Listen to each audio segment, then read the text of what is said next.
రాణిక గారిని ఒక్కటే నిమిషం మాట్లాడాల్సింది కోరుతున్నాను. మన నరేంద్ర అన్నకు, మన కేటీఆర్ అన్నకు, కేసీఆర్ అన్నకు, మన కార్యకర్తలకు, మాజీ కార్పొరేటర్లకు అందరికి వందనాలు. కేసీఆర్ ఈ బండి సంజయ్ ఏమన్నాడంటే,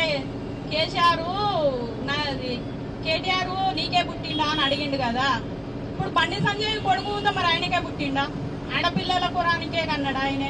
ఆడపిల్లల్ని నా దగ్గర డబ్బు ఉంది కదా, మరి నువ్వు నీ ఇష్టం వచ్చినట్టు చేయరా, మేము చూసుకుంటాం ఏదైనా అని కన్నాడు ఆయనే. దేశం మీద ఆడపిల్లల కురానికి కానీ కాలేజీ పిల్లల్ని కొట్టడము, ఎక్కడ పడితే అక్కడ తాగి సీసాలు పట్టి పలగొట్టి వాళ్ళ పిల్లల్ని బెదిరించడము, రౌడీజం చేసుకుంటా ఆడపిల్లలను తీసుకురా పోల్లా అని వాళ్ళ ఫ్రెండ్స్ని పంపించడము, ఇవన్నీ చేసుకుంటా కేసీఆర్ కొడుకునే నువ్వు ఒక్కరికే కన్నాడా అని అడగడం కరెక్ట్ కాదు. అది ఆయన మళ్ళా అందులో పెద్ద రాజకీయమైన ఎవరైనా కానీ నేను శిక్ష పడవలసిందే అని అన్నాడు కదా. ఇప్పుడు ఆయన కొడుకుని ఎందుకు దాచుకున్నాడు?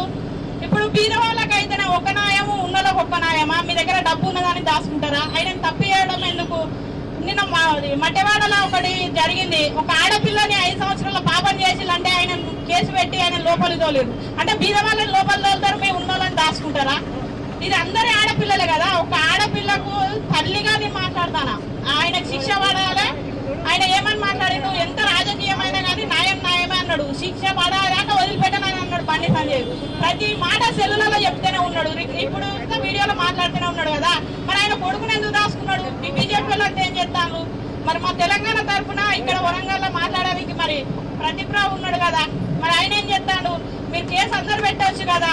వీళ్ళంతా మీరు ఏం చేస్తాను? ఒక ఆడపిల్లని సాడుకు తీసుకుపోయి మానభంగం చేయగానే ఎమ్మడే దొరకబట్టుకొస్తాను. మరి ఆయన ఎందుకు దొరుకుతలేడు? మీరు ఎక్కడ దాచిపెట్టిల్లు ఆయనని?